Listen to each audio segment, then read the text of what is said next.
الأمور محدثاتها وكل محدثة بدعة وكل بدعة ضلالة وكل ضلالة في النار أعوذ بالله من الشيطان الرجيم إن الله يأمركم أن تؤدوا الأمانات إلى أهلها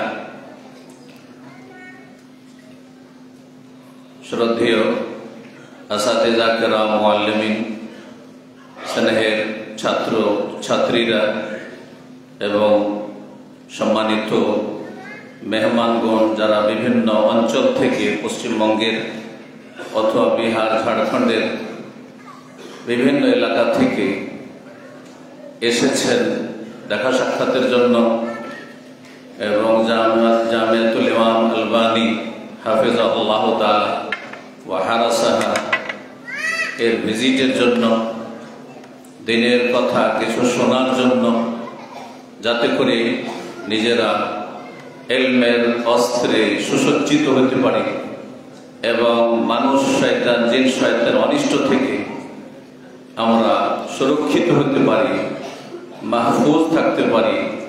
এই সৎ উদ্দেশ্য নিয়ে নিজের অজ্ঞতা দূর করার জন্য, রাফুল জাহল, অজ্ঞতা দূর করার জন্য এবং জ্ঞান অর্জনের, দ্বীনের ইলম হাসিলের ফরিজা আদায়ের উদ্দেশ্যে যেসব ভাই বোনেরা হাজির হয়েছেন সবাইকে আন্তরিক মোবারকবাদ জানাই এবং রব্বুল আলামিনের কাছে দোয়া করি আল্লাহ আপনাদের সকলকে যেন জাযায়ে খায়ের দান করেন। আল্লাহ রাব্বুল আলামিনের শুকরিয়া এবং সালাত ও সালাম রাসূলুল্লাহ সাল্লাল্লাহু আলাইহি সাল্লামের উপর। তারপরে শুকরিয়া আদায় করি জামিয়াতুল ইমাম আলবানীর যারা দায়িত্বশীল রয়েছেন, আর বিশেষ করে আমাদের স্নেহের ছেলে, যেমন আমার ছাত্র জামিয়াতুল ইমাম আল বুখারী হারাসাহুল্লাহু তাআলা ইলা ইয়াউমিল কিয়ামাহ। এই প্রতিষ্ঠানের 1996 থেকে আমি 99 পর্যন্ত, 98 পর্যন্ত 3 বছর ছিলাম। 99 সৌদি আরব আবার চলে গেছি দ্বিতীয়বারের মতো বা তৃতীয়বারের মতো। তখনকার আমার ছাত্র এবং আমার নিকট আত্মীয়, যেটা আপনাদের অনেকের জানা আছে, যার ফলে এই মাদ্রাসা আসার জন্য আমার কোনো প্রস্তুতি লাগে না। আর এই মাদ্রাসা আসাটাকে আমি নিজের মাদ্রাসায় আসা মনে করি। আর তারপরে অল্প মেহনতে যদি আল গনিমাতুল বারিদা, শীতল গনিমত, অল্প কষ্টে, অল্প জার্নিতে, অল্প মেহনতে যদি দিনের কথা কিছু শোনাতে পারি আর যদি নিজে উপকৃত হই, অন্যকে উপকৃত করতে পারি, তো নিজেকে ধন্য মনে করি। এই জন্য বিশেষ করে কখনো না করিনি এই জামিয়াতুল ইমাম আলবানী অথবা জামা ইমাম বুখারীতে বা কাছের কোনো প্রতিষ্ঠানে যদি কেউ বলেন যে আসতে হবে। তবে আলোচনার শুরুতে বলছি যে এই পরম্পরা যে জলসাগুলি চলছে, জালসা চলছে, এই জালসাতে আমি যেহেতু ব্যক্তিগত আমার দাওয়াতের কোনো উপকারিতা দেখতে পাই না। যারা করছেন নিজের নিজের গর্বে করছেন, এটা আমি পছন্দ করি না। যার ফলে জালসায় দেখে কেউ লজ্জিত করবেন না। তবে দাওয়াতি প্রোগ্রামের জন্য যদি আমার কাছে সময় থাকে আর আমার শরীর স্বাস্থ্য সাথ দেয়, যে কোনো সময় যদি আমাকে ডাকেন আর আমার পক্ষে সম্ভব হয়, তবে সেটা আমি আমার নিজের জন্য আখিরাতের পাথেয় মনে করি। আল্লাহ রাব্বুল আলামিন যেন ইখলাসের সাথে সকলকে কাজ করার তৌফিক দান করেন এবং ইখলাসের যে ত্রুটিগুলি আমার আছে, আপনাদের সকলের আছে, মানুষ ত্রুটি যুক্ত, আল্লাহ রাব্বুল আলামিন সেসব ত্রুটি থেকে মুক্তি লাভের তৌফিক দান করেন। শুকরিয়া আদায় করি এই মাদ্রাসা ছাত্র ছাত্রীদের, বিশেষ করে আজ সব মেহমানগণ এসেছেন বিভিন্ন জায়গা থেকে, তাদের শুকরিয়া আদায় করি। তারা অনেক কষ্ট করে এবং খরচ করে, পরিশ্রম করে এসেছেন। আল্লাহ রাব্বুল আলামিন তাদের দুনিয়ার সার্বিক কল্যাণ দান করেন। দোয়া করি ছাত্র ছাত্রীদের জন্য, এদেরকে আল্লাহ রাব্বুল আলামিন দ্বীন ইসলামের খাদেম হিসেবে কবুল করেন। আলোচনার বিষয়বস্তু আমি খেয়াল করিনি পিছন দিকে, কিন্তু শেখ মতিউর রহমান ওয়াফাকাহুল্লাহ তাআলা তিনি বললেন যে আমানত লেখা আছে, আর এটি কথা ছিল মোটামুটি প্রাথমিক। সুতরাং আমানত সম্পর্কে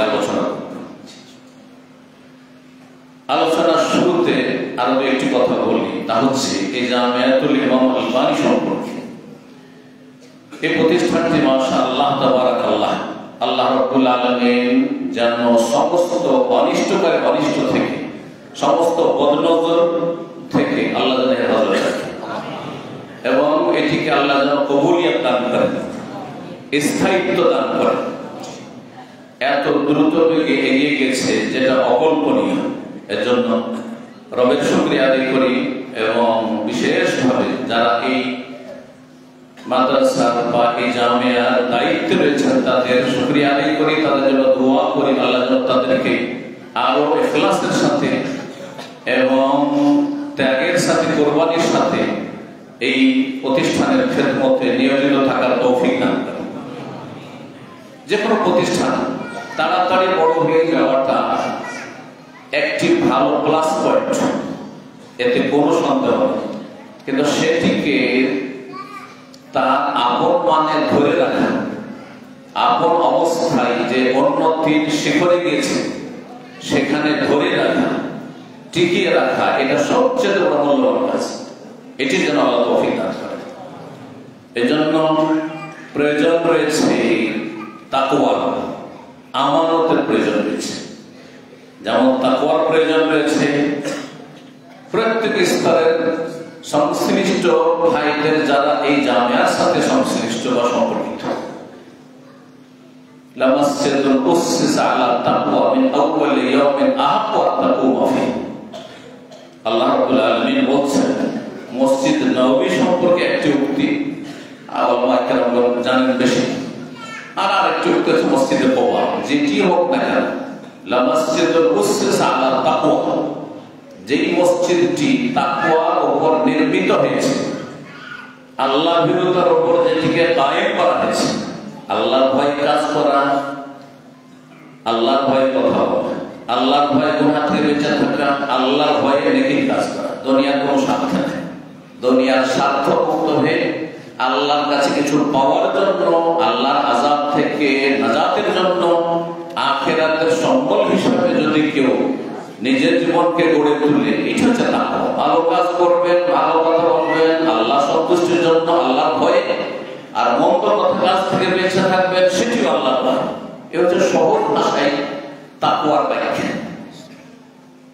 যদি তাকওয়ার ভিত্তিতে কোন মসজিদ, কোন ইসলামী প্রতিষ্ঠান তৈরি হয়, আহাক্কু আন তাকুমা ফীহি, রাসূলুল্লাহ সাল্লাল্লাহু আলাইহি ওয়াসাল্লাম সাইয়্যিদুল মুরসালিন খাতামুন নবীয়্যিন তাকে বলছেন আল্লাহ রাব্বুল আলামিন যে সেই মসজিদটি, সেই প্রতিষ্ঠানটি বেশি অধিকার রাখে, হক রাখে যে সেখানে তুমি অবস্থান করবে, যাবে, এবং তার সাথে সার্বিক সহযোগিতা করবে, তার যতটা সম্ভব তার পাশে দাঁড়াবে, এবং তার খেদমতকে আখিরাতে সম্বল হিসেবে গ্রহণ করবে। এই জন্য যে কোনো প্রতিষ্ঠানকে যদি টিকাতে হয় যে আল্লাহ সন্তুষ্ট জন্য কেমন পর্যন্ত সরকার জারিয়ে হিসাবে বহাল রাখবো, তাহলে আল্লাহ ভীরুতা তাকওয়ার ভিত্তিতে যেন সেটা কায়েম হয়, এবং কাজগুলি যেন পরিচালিত হয় যে কোনো স্তরে, শিক্ষার ক্ষেত্রে হোক, আর ম্যানেজমেন্টের ক্ষেত্রে, ব্যবস্থাপনার ক্ষেত্রে হোক, আর যে কোনো ক্ষেত্রে হোক না কেন, যদি আল্লাহ ভীরুতার উপর নির্মাণ করা হয় কাজগুলিকে, তাহলে সেটাতে বরকত হবে, যেন আল্লাহ তৌফিক দান করেন।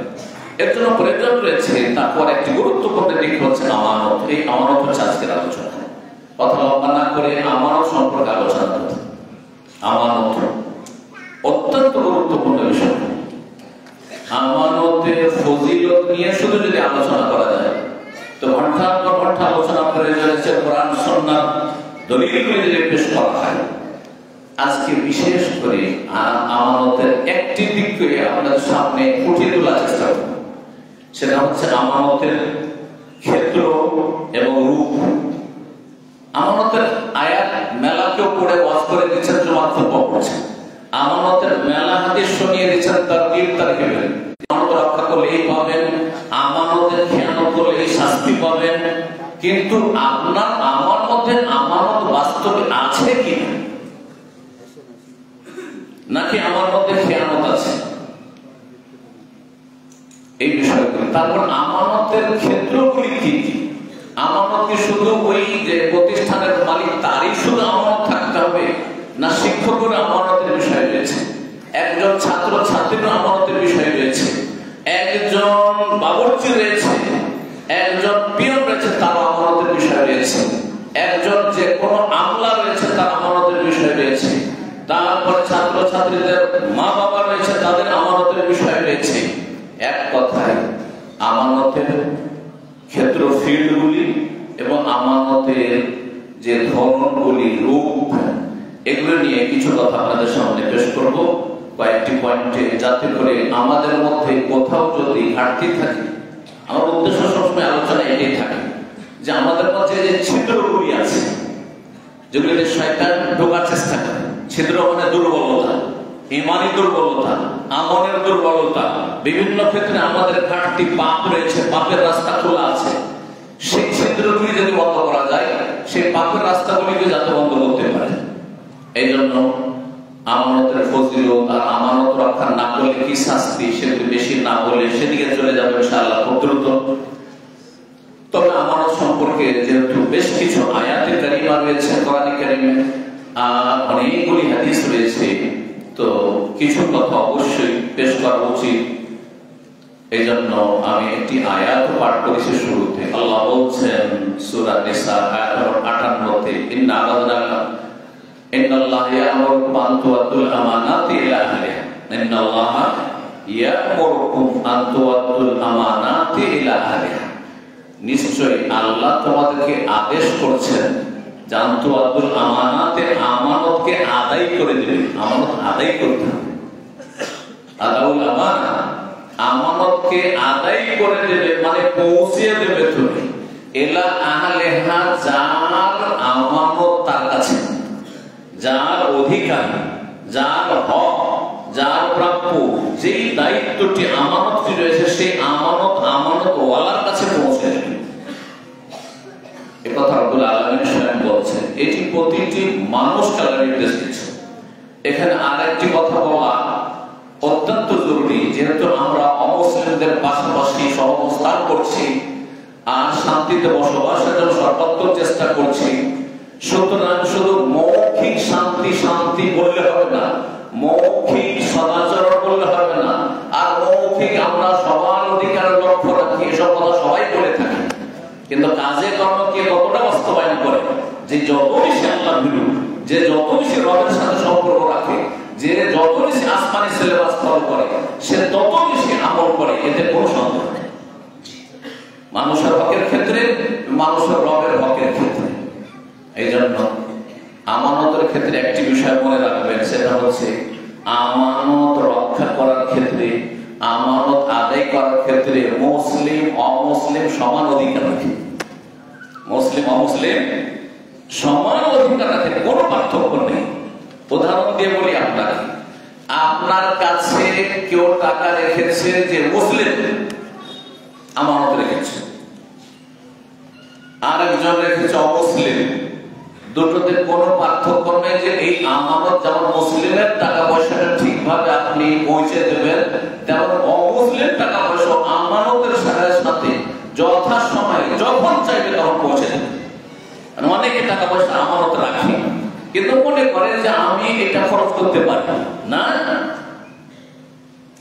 আপনারা ব্যাংকে টাকা রাখছেন, আর টাকা রাখার পরে ব্যাংকওয়ালা যদি খরচ করে দেয়, আর তারপরে যখন ব্যাংকের টাকা উঠাতে গেলে বলছে না না তোমার টাকা নেই, তোমার ব্যালেন্সের টাকা নেই, তোমার টাকা খরচ করে দিয়েছি, তুমি টাকা যদি চাও তাহলে আমাদেরকে সময় দিতে হবে, আমি তখন ব্যবস্থা করে দেবো। জায়েজ না? ওটাই জায়েজ। আপনাদের টাকা রেডি আছে, সে তাদের কিছু আইন আছে যে এত টাকা বেশি উঠাতে পারবে না, সেটা ভিন্ন বিষয়।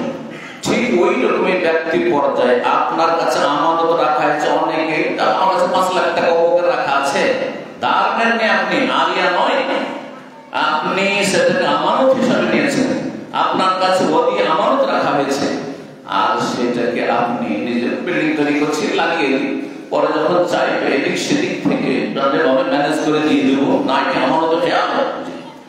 তো বলছিলাম যে আমানত আদায়ের ক্ষেত্রে মুসলিম অমুসলিম সমান অধিকার রাখে। এই জন্য মানুষের হকের ক্ষেত্রে মজদুর আপনার বাড়ি কাজ করে, আপনার জমিতে কাজ করে একটা মুসলিম আর একটা অমুসলিম, আপনার কোম্পানিতে প্রতিষ্ঠানে একজন মুসলিম চাকরি করে একজন অমুসলিম চাকরি করে, শুধু ধর্মের ভিত্তিতে বেতনে পার্থক্য থাকে, অথচ একই পেশায় একই রকমের কাজ করছে, এটি হারাম, শরীয়তে জায়েজ না। এটি হচ্ছে ইসলামের আমানত, এ হচ্ছে ইসলামের মাহাসিন সৌন্দর্য।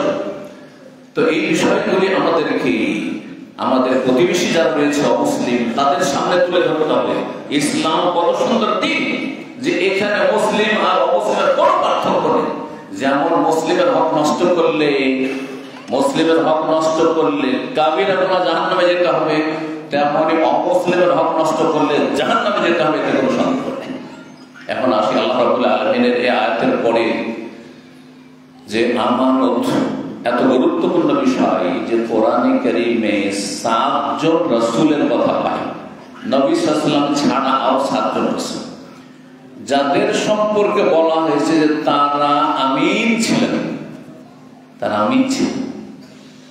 নূহ আলাইহিস সালাম, হুদ আলাইহিস সালাম, সালেহ আলাইহিস সালাম, শুআয়ব আলাইহিস সালাম, লূত আলাইহিস সালাম, ইউসুফ আলাইহিস সালাম, মূসা আলাইহিস সালাম, আর শেষ মুহাম্মদুর রাসূলুল্লাহ সাল্লাল্লাহু আলাইহি ওয়াসাল্লাম। আয়াতগুলি বলার সময় নেই যে এক একটি করে ইন্নী লাকুম রাসূলুন আমিন ওয়া আনা লাকুম নাসিহুন আমিন, যারা হাফেজে কোরআন অথবা তালেবে ইলম, যাদের কিছু আয়াত মুখস্থ আছে তারা আয়াতগুলো অবশ্যই জানে যে তাহলে আমানত কত গুরুত্বপূর্ণ বিষয়, কত গুরুত্বপূর্ণ ফজিলতপূর্ণ বৈশিষ্ট্য খুসুসিয়াত, যে আম্বিয়া রাসূলগণের যে সিফাত আল্লাহ বর্ণনা করেছেন, গুণাবলী বর্ণনা করেছেন, তাতে এই বৈশিষ্ট্য তুলে ধরেছেন যে দেখো আমিন, আমানতটা বিশ্বস্ত আমিন আল্লাহ রাব্বুল আলামিন। এছাড়াও রাসূলুল্লাহ সাল্লাল্লাহু আলাইহি ওয়াসাল্লাম সম্পর্কে আপনারা জানেন যে রাসূলুল্লাহ সাল্লাল্লাহু আলাইহি ওয়াসাল্লামের চাইতে বড় আমিন পৃথিবীতে কেউ ছিল না। যখন একজন বেদুইন আসছে, যার প্রজন্ম থেকে খারেজি জঙ্গিরা পয়দা হয়েছে, এসে বলছে যে ইয়া রাসূলুল্লাহ আপনি ইন্নাকা লাম তা'দিল, আপনি সুবিচার করলেন না, ইনসাফ করলেন না। তখন রাসূলুল্লাহ সাল্লাল্লাহু আলাইহি ওয়াসাল্লাম বলেন সুবহানাল্লাহ, কি বললে তুমি আলা তা'মানুনি ওয়া আনা আমিনু মান ফিস সামা, তোমরা কি আমাকে আমানতদার মনে করো না, আমাকে বিশ্বস্ত মনে করো না, অথচ যিনি আকাশে রয়েছেন তিনি কে আল্লাহ। তাহলে আল্লাহ আকাশে রয়েছেন মানে আকাশের ভিতরে নয়, কারণ অনেকে বলেন আল্লাহ আকাশে রয়েছেন। এখানে আপনাকে ক্লিয়ার করে নিতে, আকাশের ভিতরে না, আকাশ আল্লাহর সৃষ্টি, আকাশের ওপরে রয়েছে আল্লাহ। জি আচ্ছা, তারপরে অনেকে বলে আকীদার বিষয় আল্লাহ আরশে রয়েছেন, যেহেতু বিদাতি সমাজের চিকিৎসা করে থাকে সেজন্য বলছি, ওরা অনেকে বলে আল্লাহ আরশে আছেন, কিন্তু আল্লাহর আরশ কোন বিদাতি বললে যে কুলুল মুমিন আরশুর রহমান, এখানে আরশ আছে। আল্লাহর আরশ কোথায় আছে? এখানে আছে। এটা ঠিক? এখানে আছে আল্লাহর আরশ না 7 আসমানের উপরে আছে? তাহলে কুফরি কথা। যদি মন বলে যে আল্লাহ আরশে আছেন, একটি আয়াতের আলোকে সে বলল, কিন্তু মনে করলো যে আল্লাহ আরশ আছে, আল্লাহ আরশ এখানে আছে, কুফরি কথা বল। যদি বলে আল্লাহ আরশ সব জায়গায় আছে, আল্লাহর আরশ সব জায়গায় আছে। বাংলা এই আজকে থেকে 20 বছর আগে বাগ্মী বক্তা, আমি নাম বলছি না, দেওবন্দি চলে গেছে দুনিয়া থেকে, আফদা ইলামা কাদ্দামা, যদি রহমতের হকদাররা অবশ্যই আল্লাহ রহমত দান করবেন, কিন্তু নাম বলে জীবিতদেরকে কষ্ট দিতে চাই না। আমি যখন ছোট ছিলাম এরকম বাচ্চাদের মতো মাদ্রাসায় পড়াশোনা করতাম, তখন তার ভিজিট বাঁধা ছিল অনেক পয়সা, তখনই 600 টাকা ছিল, 300 থেকে শুরু হয়, তারপর 600 টাকা। আর কালিয়াচক, মামলা এসব এলাকায় খুব বেশি তিনি আসতেন। তিনি এক আলোচনায় বললেন যে রূহ কোথায় আছে, আল্লাহ কোথায় আছে, আল্লাহ কোথায় আছে, এটা বুঝাতে গিয়ে বললেন যে আচ্ছা এর উত্তর হচ্ছে রূহ কোথায় আছে। যা তোমাদের কাউকে যদি জিজ্ঞাসা করে মাদ্রাসার ছেলে, এই মাদ্রাসা যারা লেখাপড়া করে, যে আমাদের শরীরের রূহ আছে না নেই? রূহ আত্মা আছে না নেই? কিন্তু এই রূহ কোথায় আছে কি বলবে? যে বলবে একটু হাত তুলবে যে আমাদের রূহটা কোথায় আছে। এখানে আছে না এই হার্টে এখানে আছে, না এখানে আছে, না পেটে আছে, না এই হাঁটুতে আছে, না পায়ে, কোন জায়গায় আছে? হ্যাঁ, কিছু বলেন, শেয়ার করেন। রূহটা কোথায় আছে? যে বলছে এখানে আছে। একটা পরীক্ষা। হ্যাঁ, কোথায় আছে রূহ? কোথায় আছে? মাথা থেকে পা পর্যন্ত সব জায়গায় আছে, তাই না? যদি বলো শুধু এখানে আছে, তো বাক্য অঙ্গ তাহলে মৃত। রূহ না থাকলে মানুষ কি? রূহ না থাকলে মানুষ মরা, মৃত। তাহলে বোঝা যাচ্ছে যে রূহ কোথায় আছে? গোটা সর্ব শরীরে আছে, গোটা শরীরে আছে। এই এক্সাম্পল উদাহরণ দিয়ে সেই বাগ্মী বক্তা বরং সুবহানাল্লাহ তার সামনে কোন বক্তা দাঁড়াতে পারবে না আজ তার আলোচনা ছাড়া কারো শুনবেও না। যারা শিক্ষিত লোকেরা, এমনকি সাধারণ লোকেরাও শুধু ইতিহাস শুনতে থাকবে। তো যাই হোক, বলছে এই উদাহরণ দিয়ে যে আল্লাহ ঠিক ওই রকমই আছেন যেমন আপনার রূহ আপনার শরীরে সব জায়গায় আছে। নাউযুবিল্লাহ। কথাটা ইসলাম না কুফরি? কুফরি কথা বলে করে শুনে রাখেন। এই উদাহরণ কুফরি উদাহরণ, যে বললেন যে রূহ যেমন আপনার গোটা শরীরে আছে তেমনি আল্লাহ কোথায়? সব জায়গায় আছে। আল্লাহ ফি কুল্লি মাকান। নাউযুবিল্লাহ। নাসাল্লাহ সালামাত ওয়াল আফিয়া। আল্লাহ তওবা করে ফিরে আসার তৌফিক দান করুন জীবিতদেরকে। আর যারা মারা গেছে আফজাইলা মাকাদ্দামা যা কিছু করেছে পেয়ে গেছে। কি বলতে গিয়ে এত দূর চলে গেলাম আমানত থেকে? ওয়া আনা আমিনু, তিনি আকাশের রব রয়েছেন, আকাশের ঊর্ধ্বে আরশে আজিমের উপরে রয়েছেন, সমস্ত সৃষ্টির উপরে। সাব্বিহ ইসমা রাব্বিকাল আ'লা ওয়া হুয়াল আলিয়্যুল আযীম। যে তিনি সূর্য সুমহান। তো রাসূলুল্লাহ সাল্লাল্লাহু আলাইহি ওয়াসাল্লাম তিনি আমিন। মক্কার কাফিররা সকলে এক বাক্যে রাসূলুল্লাহ সাল্লাল্লাহু আলাইহি ওয়াসাল্লামকে উপাধি দিয়েছিল আস-সাদিক আল আমিন, বিশ্বস্ত। আমানত কত গুরুত্বপূর্ণ বিষয় যে নবী সাল্লাল্লাহু আলাইহি ওয়াসাল্লামের সকল সাহাবায়ে কেরাম অমানত ছিলেন, আমানতদার ছিলেন। নবী সাল্লাল্লাহু আলাইহি ওয়াসাল্লামের সমস্ত সাহাবী, একজন সাধারণ সাহাবীও আমিন ছিলেন। এতে কোন সন্দেহ নেই, আমাদের ঈমান। কিন্তু এই আমানতের বৈশিষ্ট্য পরিপূর্ণরূপে সবচেয়ে বেশি যার মধ্যে ছিল, তার কথা রাসূলুল্লাহ বলতে গিয়ে কোন সাহাবীর নাম বলেছেন? মাদ্রাসার ছাত্ররা বলবেন। আমিন। এই উম্মতের আমিন কাকে বলেছেন রাসূলুল্লাহ সাল্লাল্লাহু আলাইহি ওয়াসাল্লাম? আবু উবাইদা ইবনুল জাররাহ রাদিয়াল্লাহু তাআলা আনহু। লিকুল্লি উম্মাতিন আমিন, বলছে রাসূলুল্লাহ সাল্লাল্লাহু আলাইহি ওয়াসাল্লাম, প্রত্যেক উম্মতে একজন করে বিশিষ্ট আমিন রয়েছে, বিশিষ্ট আমানতদার রয়েছে।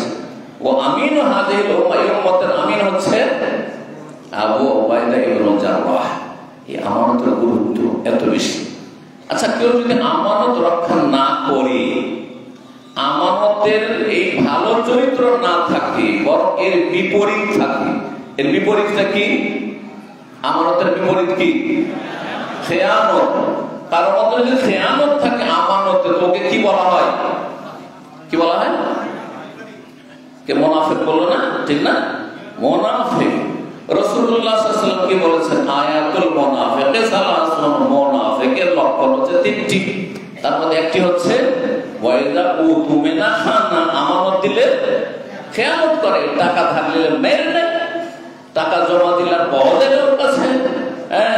কোনো কিছু দিয়ে গেলেন, ভাই পার্টনারশিপ ব্যবসা করছি, টাকা দিলাম, একটু আমানতের সাথে একটু ব্যবসা করে কিছু বাড়িয়ে দিয়ে, আমি গরিব মানুষ, কিছু টাকা বাঁচিয়েছিলাম, কিন্তু আমি অত বুঝি না ব্যবসা, টাকা আছে বুঝি না ব্যবসা, দিলাম, ও খেয়ানত। এটা কি চরিত্র? মুনাফিকি চরিত্র। যদিও আকীদার মুনাফিক না, আমরা ইসলাম যে খারিজ করবেন না। আমাদের সমাজে কিছু আহলে হাদিসের নামে চরমপন্থী আছে, ওরা কথিত আহলে হাদিস, ওরা খাঁটি আহলে হাদিস না। বোঝা গেছে না? তো আহলে হাদিসও ছাঁটাই করতে হবে, কিছু কথিত আহলে হাদিস আর কিছু আছে সত্যিকার হাকিকি আহলে হাদিস। আহলে হাদিস নাম দিয়ে আহলে হাদিসকে বদনাম করবেন না। জি, তো বলছিলাম যে আমানতে খেয়ানত করলে নেফাক হয়, কিন্তু এটি নেফাকে আমালি, কর্মগত আমলগত মুনাফিক। যেটি ফাসিক কি গেল সেটি কুফরি নয়, সেজন্য বড় মুনাফিক, এই তুমি মুনাফিক। আর তারপরে আয়াত দিল পড়ে, জানো মুনাফিকের জায়গা কোথায়? ইন্নাল মুনাফিকিনা ফি দারকিল আসফালি মিনান নার, জাহান্নামের একবারে নিচে ঢুকিয়ে দিল আমলের মুনাফিক। করছে না আমাদের আলেম সমাজে?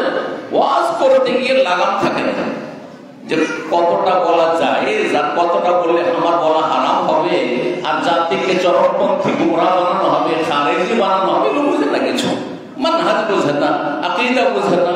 ও তর্জমা করতে গিয়ে ঢালা ভয় পাইকারি হারে দিল একবারে জাহান্নামের তলে ঢুকি। না, খবরদার না, এরকম কাজ করবেন। মধ্যম পন্থা অবলম্বন করবেন, আল্লাহ যেন তৌফিক দান করেন। বলছিলাম আমানতের কথা, আমানতের গুরুত্ব আর ফজিলত এগুলি না বলে এখন আমানতের ধরনের দিকে আসি, আমানতের ক্ষেত্রগুলির দিকে আসি।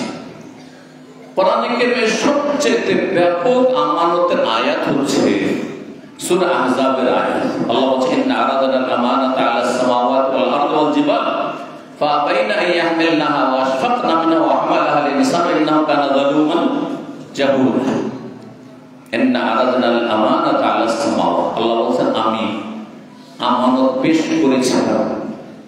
আর ইন্না আরাদনাল আমানাতা আলাস সামাওয়াতি ওয়াল আরদি, আকাশের সাত আসমানকে আমানত দিলাম যে আমানত রক্ষা করবে।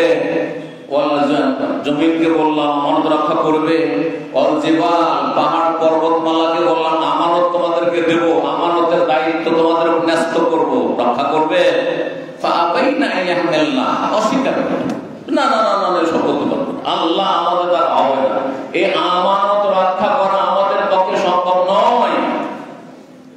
ফাআবাইনা আন ইয়াহমিলনাহা ওয়া আশফাকনা মিনহা, তাতে ভীত সন্ত্রস্ত হয়ে গেল, এমন ভয় ভীত হয়ে গেলে আল্লাহ আমরা একবার অপার বছর পারবো না, আল্লাহ মাফ করো। আশফাকনা। কিন্তু মানুষের সামনে যখন মানুষ মানে প্রথম মানুষ অথবা আলামুল আরওয়াহের মানুষ, আল্লাহু আলাম, তো মানুষকে যখন বলা হলো যে আমানত তোমার দায়িত্বে চাপানো হবে, তোমার কাঁধে চাপানো হবে, তুমি নেবে, রক্ষা করবে। মানুষ বলে হ্যাঁ অবশ্যই, কোনো অসুবিধা নেই, উঠিয়ে দিল। ইনসান মানুষ সহজে সেই দায়িত্ব নিজের কাঁধে পেতে নিল। তারপর আল্লাহ বলছেন ইন্নাহু কানা যালুমান জাহুলা, নিঃসন্দেহে মানুষের দুটো খারাপ দোষ রয়েছে, দুটো খারাপ দোষ রয়েছে, নেগেটিভ দিক রয়েছে। একটা হচ্ছে জালুমান, বেশি জুলুম করা, মুবালাগা সেটা, মানুষ বেশি জুলুম করে থাকে। আর জাহুল, আর বেশি অজ্ঞতার পরিচয়, মূর্খামির পরিচয় দিয়ে থাকে।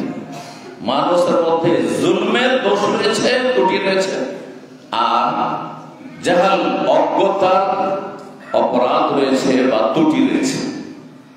মানুষকে আল্লাহ এই দুটি দোষের কথা কেন বললেন? আল্লাহ কেন একটি বললেন?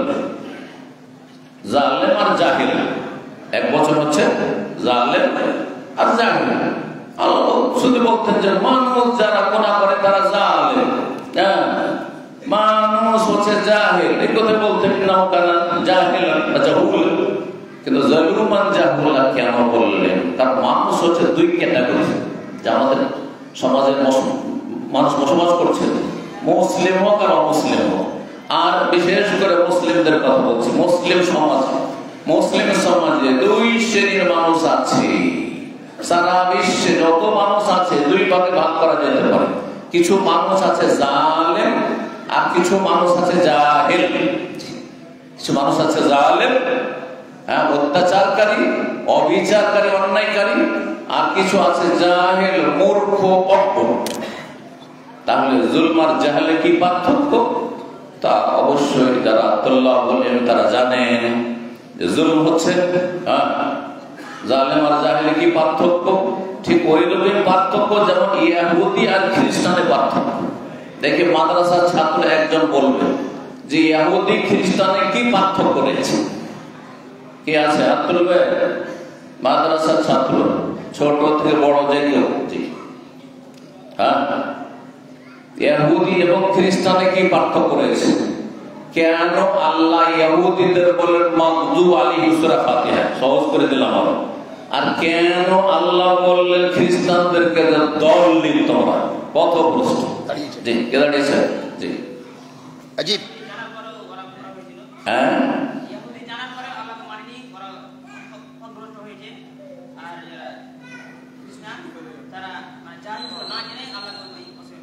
আর ইহুদিরা শুধু আল্লাহ জানতো না, দিনের আরো মালুমাত ছিল, ভবিষ্যৎবাণী জানা ছিল। হ্যাঁ, ইলমুল ওয়াহি, আসমানি ইলম সম্পর্কে তাদের নলেজ ছিল। বলতো যারা জানে কিন্তু পালন করে না, জানে তারপরও আমল করে না, এরা বেশি অপরাধী, এরা বেশি অপরাধী, পাপী। তো ইহুদিদের বড় চরিত্র, এরা হচ্ছে পড়া শয়তান। আমার নানা রাহিমাহুল্লাহ, যখন আমি পহিলে দোস্তি জামাতে পড়তাম, নানার বাড়ি থেকে পড়তাম। জি, ছোট্ট একটি মাদ্রাসায় পড়াশোনা করতাম। তা আমার নানা বলতেন যে একটি ছেলে কলেজ পড়াচ্ছিল, আমার মামা কলেজ পড়াচ্ছিল, আর বাকিগুলো সব কৃষি কাজ করত। একজন মাধ্যমিকের নিচে কিছুটা পড়েছিল সেই যুগে, তারপরে হাই স্কুলে কিছুটা পড়ে তারপর ছেড়ে দিয়েছিল। একজন কলেজ পর্যন্ত, একবার গ্রাজুয়েশন পর্যন্ত সেই যুগে পৌঁছেছিল। একজন কিছু জানতো না, 1 2 শুধু লিখতে জানতো হয়তো। তো বলতো যেই ছেলেটা বেশি লেখাপড়া করেছে সে বেশি দুষ্টামি করত, যে বেশি লেখাপড়া করেছে সে বেশি দুষ্টামি করত। তখন বলতো যে এটা পড়া বোকা। এটা কি আমাদের শেষাবাদী ভাষায় এটা পড়া বোকা, মানে শিক্ষিত বোকা, দাদা বোঝা যাচ্ছে। আর এগুলো অশিক্ষিত তো বোকা তো হইতেই পারে। কেন? তাহলে বোঝা গেল যে পড়া বোকা বেশি খারাপ, শিক্ষিত বোকা বেশি খারাপ, শিক্ষিত শয়তান বেশি খারাপ। আর অশিক্ষিত শয়তান কিন্তু অশিক্ষিত, জানে না। এই হচ্ছে পার্থক্য। জালুমান বলা হয়েছে মুসলিম সমাজের কথা বলি, কারণ মুসলিম ভাইরা আমার সামনে রয়েছেন, মুসলিম বোনেরা রয়েছেন। জি, মুসলিম আমাদের মাদ্রাসার ছাত্র রয়েছেন, ছাত্রী রয়েছেন। যারা জানছো তোমরা মাদ্রাসার ছাত্র ছাত্রীরা, তোমরা বেশি জানছো।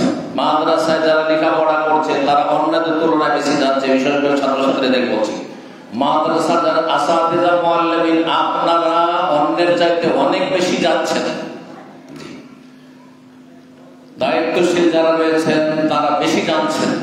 আর যারা সমাজের সাধারণ মানুষ খেটে অন্যায় করেন, আল্লাহর হক নষ্ট করেন, রাসূলের হক নষ্ট করেন, হ্যাঁ, ইসলামের সীমানা লঙ্ঘন করেন, গুনাহে লিপ্ত হন, ফরজ ওয়াজিবে ঘাটতি করেন, হ্যাঁ, মানুষের হক নষ্টের সাথে রবের হক নষ্ট করেন, ভাই আল্লাহর হক নষ্ট করবেন, আল্লাহর বান্দাদের হক নষ্ট করলেন, তাহলে জালেম। কারণ আপনি জানছেন তারপর অন্যায় কাজ করবেন। ইন্নাহু কানা জালুমান জাহুলা।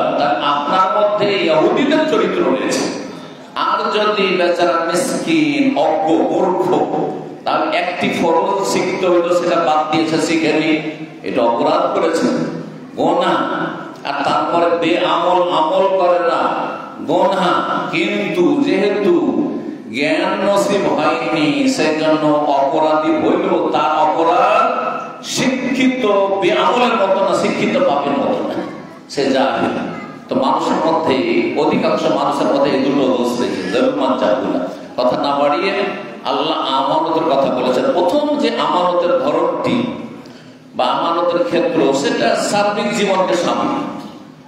এই আয়াতের তাফসীরকে বলতে পারে মাদ্রাসার ছাত্র, একটু মাদ্রাসার ছাত্রদের পরীক্ষা হোক যে তাদের শিক্ষার মানটা কেমন, যে কোন মেয়ারে তারা পৌঁছতে পেরেছে লেখাপড়া করে। এই আমানত মানে কি? যে আল্লাহ আমানত পেশ করলেন, আসমান জমিন আর পাহাড়ের উপর নিতে কেউ চাইল না, মানুষকে দিল, মানুষ নিয়ে নিল। কোন আমানত? টাকা পয়সার আমানত? হ্যাঁ, শুধু কোরআন। হ্যাঁ, শুধু কোরআনের আমানত। কোরআন তো 1400 বছর আগে নাযিল হয়েছে, তাহলে তার আগে আমানত ছিল না নাকি? হ্যাঁ, আদম আলাইহিস সালাম থেকে আমানত চলে আসছে। তাই তো কোরআন আমানত ঠিক হইল কথা? হ্যাঁ, চিন্তা করো, মাদ্রাসা ছাত্র উত্তর দেবে। হ্যাঁ, কি শরিয়া? মাশাআল্লাহ। التكاليف الشرعية মাদ্রাসা التكاليف الشرعية শরীয়তের যে সব দায় দায়িত্ব রয়েছে, শরীয়তের যত দায় দায়িত্ব রয়েছে আল্লাহর হকের ক্ষেত্রে, মানুষের হকের ক্ষেত্রে, বাপ মায়ের হকের ক্ষেত্রে, পাড়া প্রতিবেশীর হকের ক্ষেত্রে, আত্মীয়দের হকের ক্ষেত্রে, আসাতেজার হকের ক্ষেত্রে, আসাতেজা মুআল্লিমিন শিক্ষকদের ওপর ছাত্র ছাত্রীদের হকের ক্ষেত্রে যতগুলি বিষয় রয়েছে এগুলো হচ্ছে তাকালিফ শরঈয়া। তাহলে আমার আলোচনায় বাকি পয়েন্টগুলিতে যদি নাও যায়, এই আকীদা, ইবাদত বندگی, ফরজ ওয়াজিবাত, আর হারাম নাজায়েজ থেকে বেঁচে থাকা, আর তারপরে আখলাক মুআমালাত, লেনদেন, আর মানুষের সাথে আচার আচরণ, সমস্ত কিছু শামিল হয়ে যাবে, সমস্ত কিছু শামিল হয়ে যাবে। ইন্না আরাদনা আমানাতা আলাস সামাওয়াতি ওয়াল আরদ, এই আমানত আল্লাহ পেশ করে। তাহলে এই আমানতটা যখন আমরা বুঝে নেব, তাহলে আমানত আমাদের সার্বিক জীবনে রাখতে হবে। আকীদার ক্ষেত্রে আমানত, আল্লাহ আপনাকে জন্মসূত্রে মুসলিম করেছেন, বলুন আলহামদুলিল্লাহ। চিন্তা করেন, একজন যদি অমুসলিম ইসলাম গ্রহণ করে যে কোনো জায়গায় পৃথিবীর, তাহলে সে প্রতিকূল অবস্থায় রয়েছে, এতে কোন সন্দেহ নেই। কত যে তার জন্য জটিলতা রয়েছে, কত যে তার সামনে কাঁটা বিছানো আছে, আর কতবার তাকে চিন্তা করতে হচ্ছে, আর দুনিয়ার কত কিছু থেকে তাকে একবার হাত ধুয়ে নিতে হচ্ছে, আর কোরবানি দেওয়ার জন্য প্রস্তুত থাকতে হচ্ছে। এগুলো একটু এহসাস করুন, আল্লাহ নিয়ামতের মূল্যায়ন করুন, কদর করুন, না হলে এই নিয়ামত আল্লাহ ছিনিয়ে নেবেন। আর তারপরে জন্মসূত্রে মুসলিমগুলিকে আল্লাহ ওয়াসাত, অবাঞ্ছিত বলে ঘোষণা করে দিয়ে ওয়াইন তাতাওয়াল্লাউ ইয়াস্তাবদিল কওমান গায়রাকুম সুম্মা লা ইয়াকুনু আমসালাকুম, তোমরা ফিরে যাবে, চলে যাও, তোমরা চলে যাও। মুসলিমের ছেলে নাস্তিক হচ্ছে, মুসলিমের ছেলে সিঙ্গুলার আর ধর্ম নিরপেক্ষতায় বিশ্বাসী হয়ে যাচ্ছে, মুসলিমের ছেলেরা শিল্পের রাতে লিপ্ত হয়ে যাচ্ছে, মুসলিমের ছেলে মাজার পূজারী হয়ে যাচ্ছে, মুসলিমের ছেলে একবারে পেট পূজারী হয়ে যাচ্ছে, আব্দুদ্দিনহার হয়ে যাচ্ছে, পয়সা ছাড়া, নেতৃত্ব ছাড়া কিছু বোঝে না, দিন ধর্ম, আল্লাহ, পরকাল, আখিরাত, হাসরে হাজির হইতে হবে একটু চিন্তা হয় না। যখন এইরকম অবস্থা হয়ে যায় মুসলিম জাতির, ইয়াস্তাবদিল কওমান গায়রাকুম, অন্য জাতিকে তোমাদের স্থলাভিষিক্ত করবেন, তোমাদের জায়গায় বসিয়ে দেবেন, তোমাদের খলিফা আল্লাহ বানিয়ে দেবেন।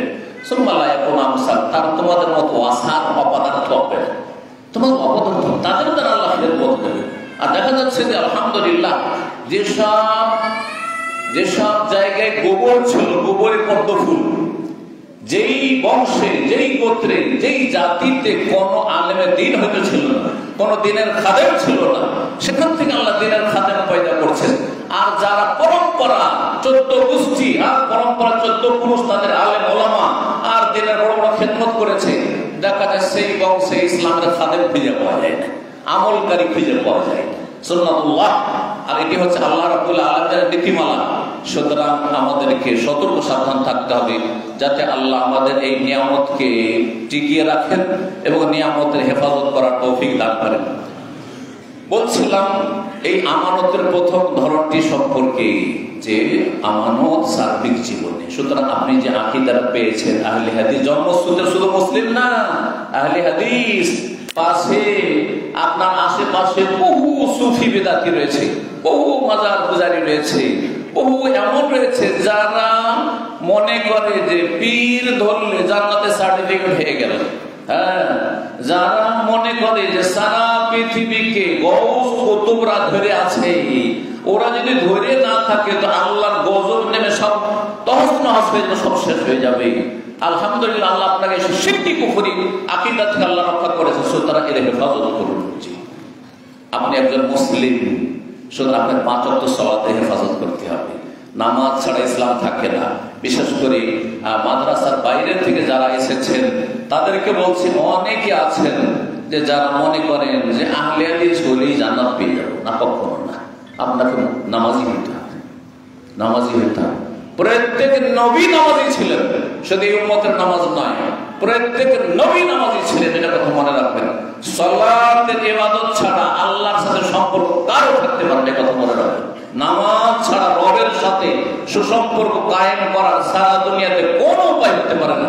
আপনি নামাজ পড়ছেন না, দুনিয়ার সমস্ত কাজ করছেন, কোনো কাজে আসবে না, সবকিছু বেকার হয়ে যাবে। আমার সোরা সারাবান দাও, সেই দিন হাসর মাঠে দেখবেন মরিচিকার মতো হয়ে যাবে।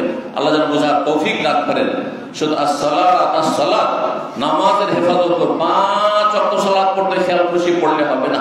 জি, ইব্রাহিম আলাইহিস সালামের চাইতে মুখলিস আর আল্লাহ ভীরু কি হইতে পারে? ইব্রাহিম আলাইহিস সালামের চাইতে বড় দোয়া করছেন, পয়সার জন্য দোয়া করছেন, সুস্থতার দোয়া করছেন, দুনিয়ার সুখ শান্তির জন্য দোয়া করছেন, ভোগ বিলাসের সামগ্রীর জন্য দোয়া করছেন। কিন্তু কয়জন আহলে হাদিস আছেন যে দোয়া করছেন, আল্লাহ আমার নসলে আগামী প্রজন্মে যত আসবে আল্লাহ তাদের সবাইকে কিয়ামত পর্যন্ত যেন নামাজি করে বানিয়ে রাখো, আর তাদেরকে শিরক মুক্ত রাখো, তাদেরকে দুর্গা পূজা থেকে মুক্ত রাখো। এই দোয়া কয়জন করছেন? তাহলে কোথায় আম্বিয়া রাসূলগণ আমার আপনার জন্য আদর্শ? রব্বুল আলামিন আমাদের আমল করার তৌফিক দান করেন। বলছিলাম শরীয়তের দায়িত্বের কথা, এটি ছিল আমার প্রথম পয়েন্ট। তারপরে যে পয়েন্টটি বলবো সেটা হচ্ছে আপনার আমার কাছে যে ইলম আছে, ইলম শেখার কয়টি স্তর? মাদ্রাসার ছাত্ররা কি জবাব দেবে? ইলম শেখার কয়টি স্তর, মারাতেব? হুকুমের দিক থেকে ইলম শেখা ফরজে আইন না ফরজে কিফায়া? দ্বীনের জ্ঞান অর্জন করা, দুনিয়ার কথা আলোচনা করছি না, দ্বীনের জ্ঞান হাসিল করা ফরজে আইন না ফরজে কিফায়া? ফরজে আইন।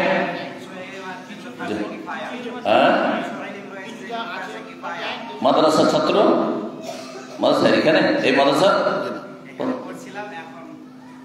মাশাআল্লাহ, মাদ্রাসার ছাত্র দেখো দুটো স্তর আছে, একটা হচ্ছে ফরজে আইনের স্তর, হ্যাঁ, আর একটা হচ্ছে ফরজে কিফায়ার স্তর।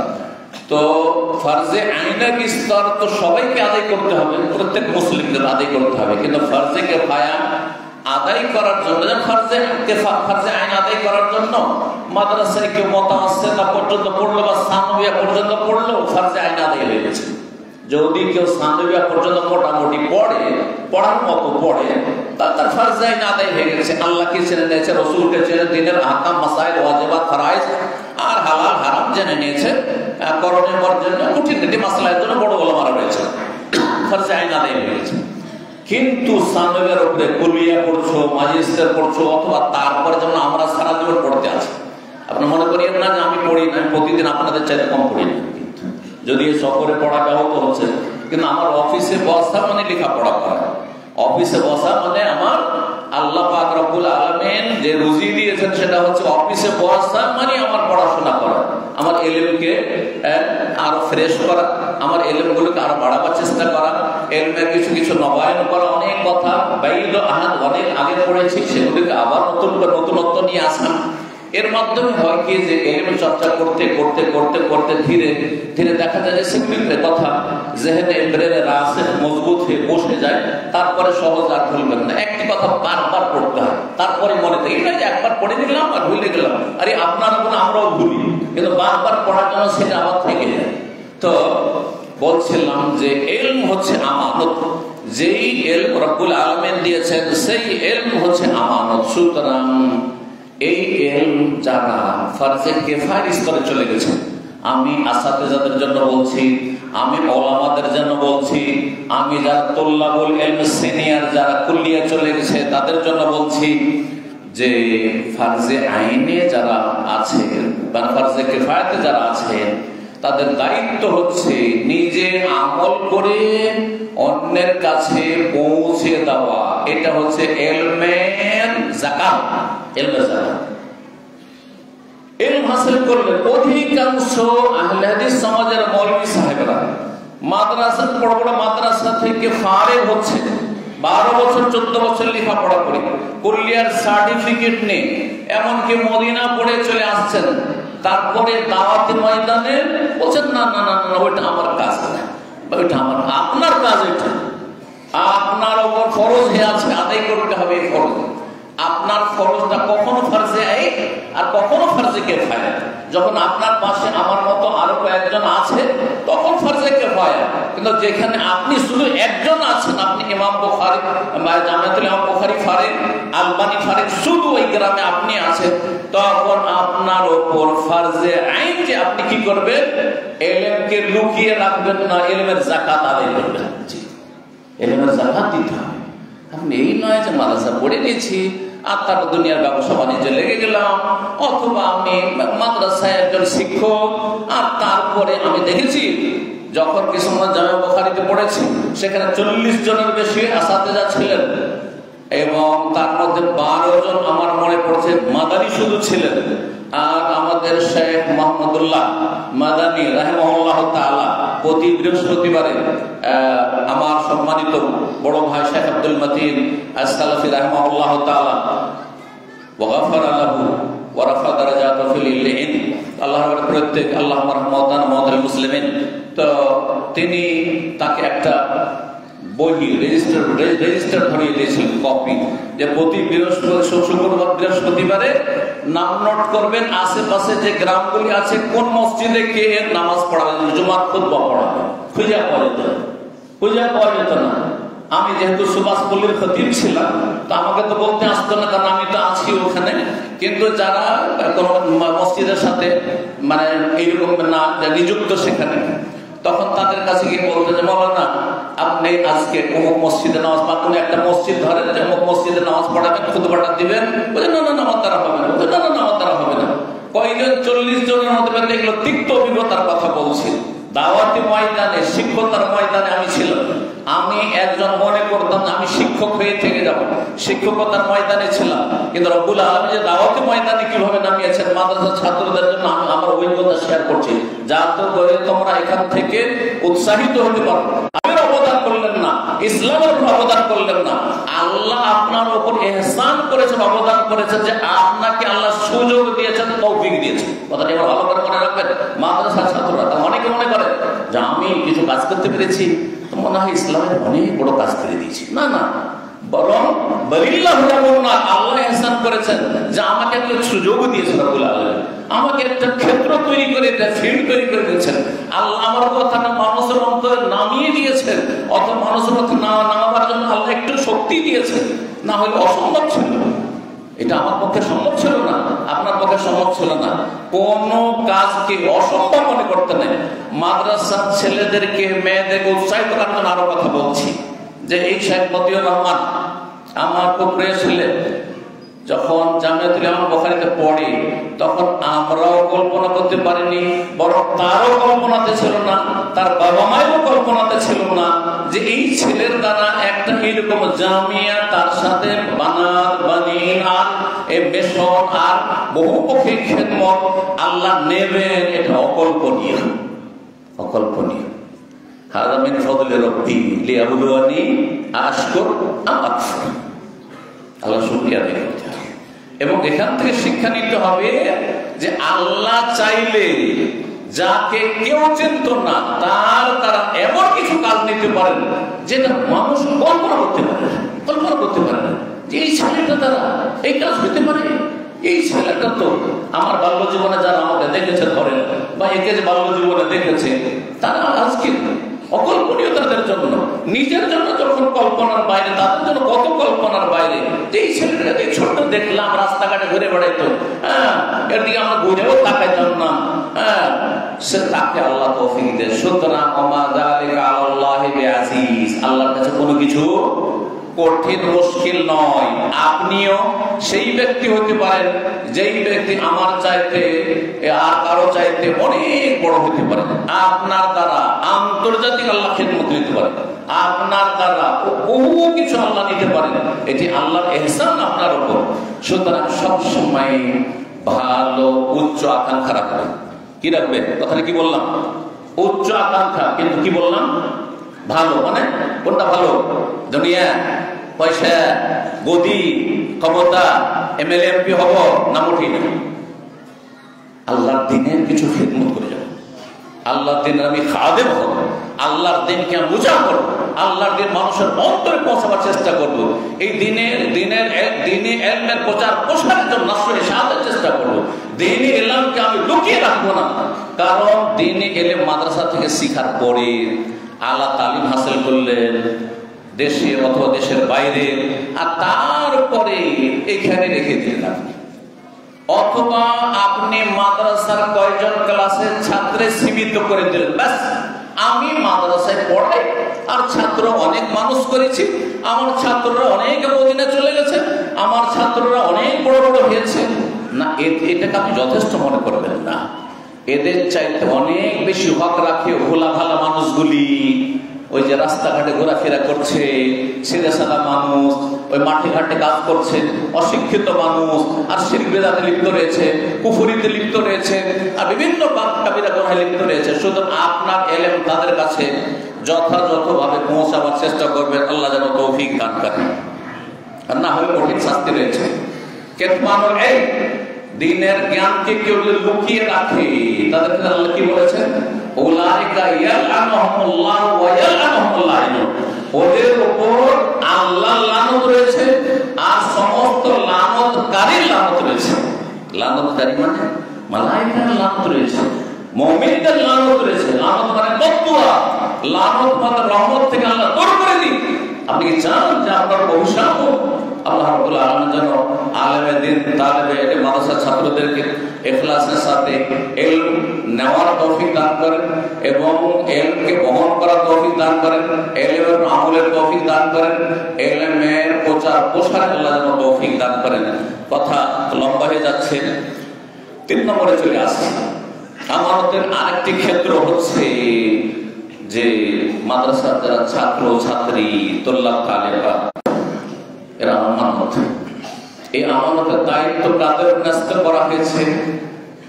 1 নম্বরে যারা মাদ্রাসার দায়িত্বশীল রয়েছে, দায়িত্বশীল আছে তাদের যে তারা যে এখানে বাপ মাকে ছেড়ে এসেছে, মায়ের পেটের ভাই বোনদেরকে ছেড়ে এসেছে, আত্মীয় স্বজনকে ছেড়ে এসেছে, এবং গ্রামের যাদের সাথে কত তাদের সাথে খেলাধুলা আমোদ ফুর্তি সবকে কোরবানি দিয়ে এখানে মাদ্রাসায় চলে এসেছে। সুতরাং এদের যাতে সময়গুলি নষ্ট না হয়, লাইফটা বেকার না হয়ে যায়, যাতে করে এরা তাড়াতাড়ি এগিয়ে যেতে পারে, এদের খোঁজ খবর রাখা, শারীরিক, মানসিক, পারিপার্শ্বিক, আর তারপরে এদের লেখাপড়া ইত্যাদি সব দিকে যারা জিম্মেদার রয়েছেন, দায়িত্বশীল, তাদের ঘাড়ে এই আমানত রয়েছে। এই আমানতের কথা অবশ্যই খেয়াল রাখতে হবে, না হলে আল্লাহর কাছে জিজ্ঞাসিত হবেন। আল্লাহ যেন বোঝার তৌফিক দান করেন। আমানত মুআল্লিমের মুআল্লামা, শিক্ষক শিক্ষিকা, এদের ভূমিকা আরো বেশি। অনেক সময় দায়িত্বশীল প্রধান দায়িত্বশীলের কাছে এগুলো খবর পৌঁছে যে অমুক শিক্ষক দায়িত্ব ঠিকভাবে পালন করেন, অমুক শিক্ষিকা দায়িত্ব ঠিকভাবে পালন করেন না, ছাত্র ছাত্রীদেরকে ভালো করে পড়ায়। এই খবরগুলি মালিকের কাছে পৌঁছে না, মাঝখানে আট তৈরি করা আছে, পৌঁছানো যায় না, পৌঁছানো যায়। আপনাদের উপর আপনারা যেহেতু সরাসরি ছাত্র ছাত্রীদেরকে তরবিয়ত দিচ্ছেন, তালিম দিচ্ছেন, সুতরাং এই আমানত আপনাদের উপর সবচেয়ে বেশি, যেন তাদের সময়গুলি নষ্ট না হয়। তাহলে এক্ষেত্রে কি হওয়া উচিত?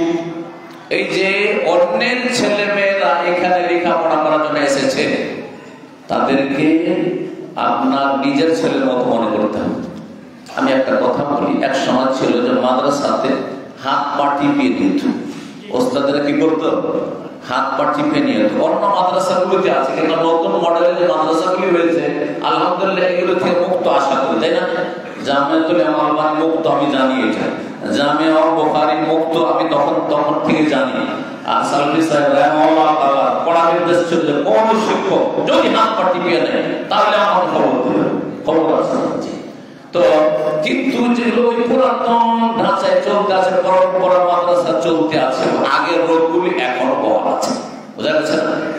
তো আপনি চিন্তা করুন, আচ্ছা নিজেকে এই বাচ্চাগুলিকে আপনার বাচ্চার জায়গায় রাখুন তো দেখি। আপনার বাচ্চাকে আপনি মাটি পেয়ে দিবেন ডেলি ডেলি, আপনার বাচ্চাকে ছেলে মেয়েকে বলবেন এই মাটি বাজে, হ্যাঁ আমার তেল মালিশ করে দাও, বলবেন?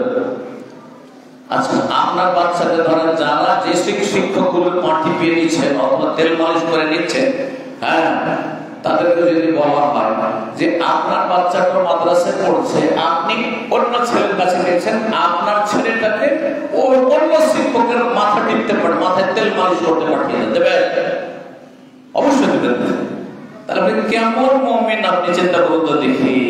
লা ইউমিনু আহাদুকুম, কোন ব্যক্তি খাঁটি মুমিন হতে পারবে না, বেজাইলা মুমিন, হ্যাঁ বেজালযুক্ত মুমিন, দুর্বল ঈমানের মুমিন মুসলিম, নামকে অস্ত্র মুসলিম, হাত্তা ইউহিব্বা লিআখিহি মা ইউহিব্বু লিনাফসিহি, যেটা নিজের জন্য ভালোবাসে, নিজের স্ত্রীর জন্য ভালোবাসে, নিজের ছেলে মেয়ের জন্য ভালোবাসে, ওইটাই যতক্ষণ পর্যন্ত পরের ছেলে মেয়েদের জন্য না ভালোবাসে।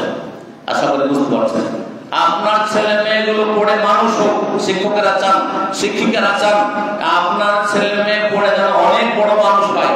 তাহলে পরের ছেলে মেয়েরা আপনার কাছে যে লেখাপড়া করছে তাদের ক্ষেত্রে একই ধারণা থাকে, একই রকমের আচরণ থাকে।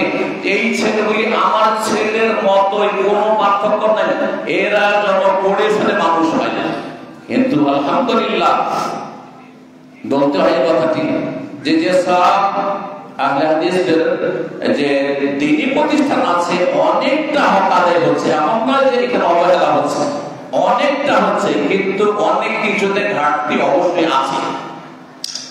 বাকি কথা হলো সরকারি প্রতিষ্ঠানের, হ্যাঁ সরকারি প্রাইমারি স্কুল আর হাই স্কুল, হাই মাদ্রাসা আর আলিয়া মাদ্রাসা, রাগ করবেন না, কিন্তু সেসব জায়গাতে খবর পাচ্ছি যে সেসব মাদ্রাসা বা স্কুলগুলির শিক্ষকরা তাদের ছেলে মেয়েদেরকে পয়সা দিয়ে মিশনে পড়তে পাঠাচ্ছে। কেন কেন বুঝতে পারছেন না? পারছেন আমার কথা?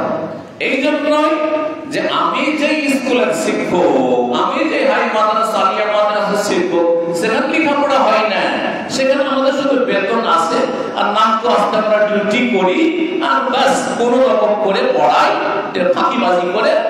আর যদি মানুষের মতো মানুষ করতে হয় ছেলে মেয়েকে, তাহলে কি করতে হবে?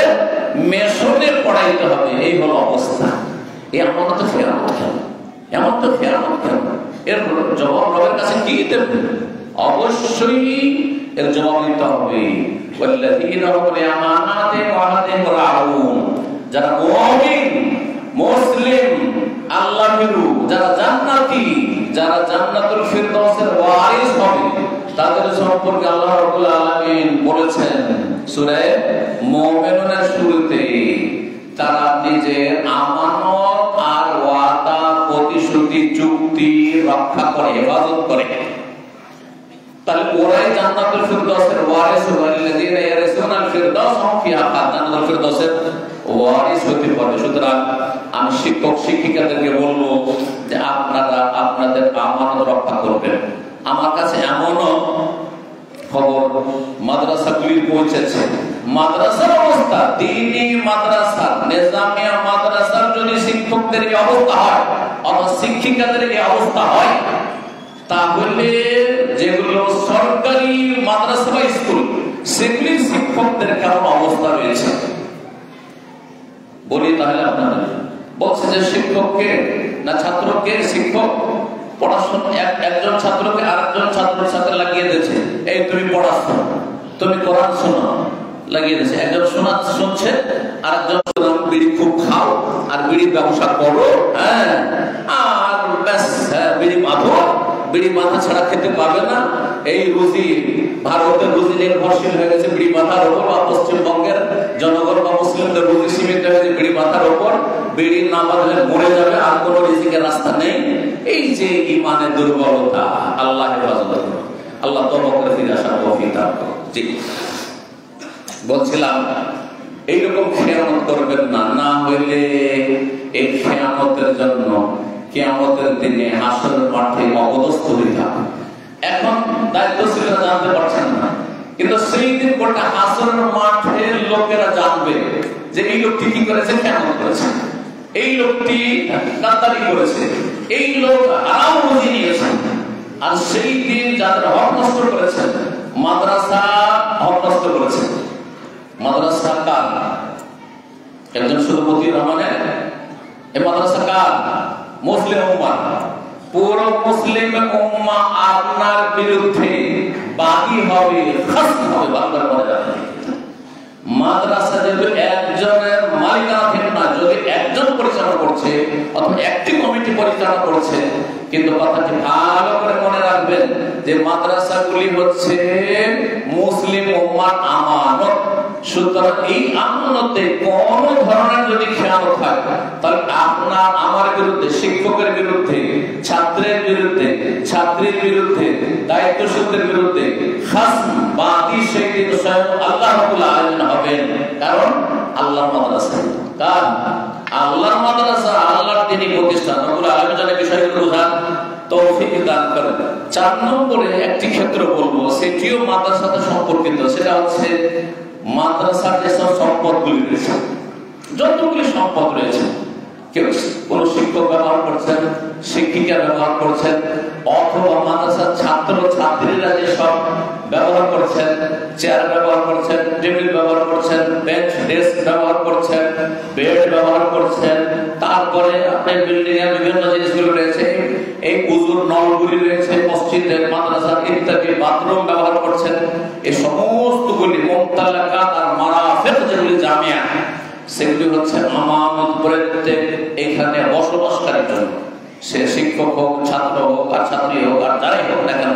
সুতরাং এগুলিতে যদি কি করা হয়, এগুলি নষ্ট করা হয়, এগুলো দূষণপাত করা হয়, এগুলো কোনো কিছু যদি চুরি করে নেওয়া হয়, এগুলো যদি ভাঙচুর করা হয়, তাড়াতাড়ি ভেঙে ফেললেন, নল লাগালো আবার ভেঙে দিলেন, বাথরুমে গেলেন আর তার বাথরুম পরিষ্কার না করে নোংরা করে রেখে দিলেন, আপনার পরে কেউ যদি বাথরুমে যায় আপনার পায়খানা তাকে সাফ করতে হবে, নাউযুবিল্লাহ মিন যালিক। এই যদি চরিত্র থাকে, তাহলে এগুলি আমানতের খেয়ানত, এগুলি আমানতের খেয়ানত করলেন। এই বিষয়গুলো বোঝার চেষ্টা করতে হবে।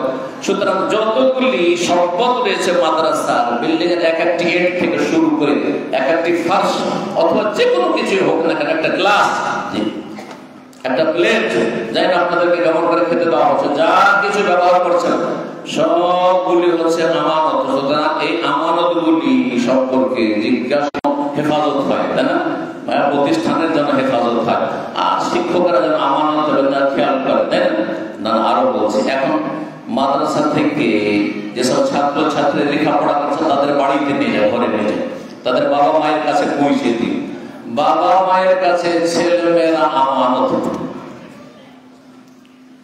আল্লাহ রাব্বুল আলামিন জিজ্ঞাসা করবেন কিয়ামতের মাঠে, আহাফিজাহুম আম দাইয়াহুম, এই যে তোমার ছেলেরা ছিল, তোমার মেয়েরা ছিল, তোমার স্ত্রী ছিল তোমাদের অধীনে, আর তুমি ছিল অভিভাবক, আমার ছেলে গার্জেন ছিলে, তাদের হেফাজত করেছো না তাদেরকে সর্বনাশ করেছো, নষ্ট করেছো?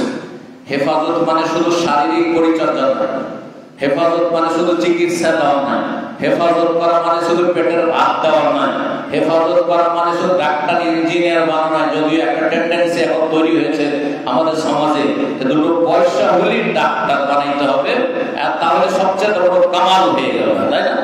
হ্যাঁ, তো না, ঠিক আছে, অবশ্যই প্রয়োজন আছে। আর তারপরে বহুমুখী আমাদের শিক্ষার প্রয়োজন রয়েছে, যাতে করে বহুমুখী খেদমত করতে পারি আর জাতি স্বাবলম্বী হতে পারে, অন্যের দ্বারস্থ কম হতে হয়। আল্লাহ যেন বোঝার এবং আমলের তৌফিক দান করেন। বলছিলাম যে সার্বিক ক্ষেত্রে বাপ মাকে ছেলে মেয়েদের আমানত রক্ষা করতে হবে।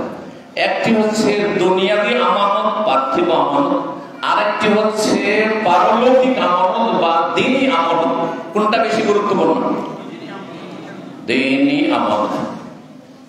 কারণ ছেলে মেয়েদের দিনটা যদি সুন্দর করে দেন, আখিরাতটা যদি সুন্দর করে দেন, তাহলে সে যদি দুনিয়াতে রুজি রিজিকের কষ্টও থাকে, তো দুনিয়া থেকে বিদায় নিলে টেম্পোরারি জিন্দেগি, কতদিন বাঁচবেন, কতদিন বাঁচবেন? যারা এখানে আছেন 100 বছর পরে কাউকে খুঁজে পাবেন না, সবাই মাটির তলে আমরা থাকবো। খুব বেশিও যদি বাঁচে, কতদিন বাঁচবেন?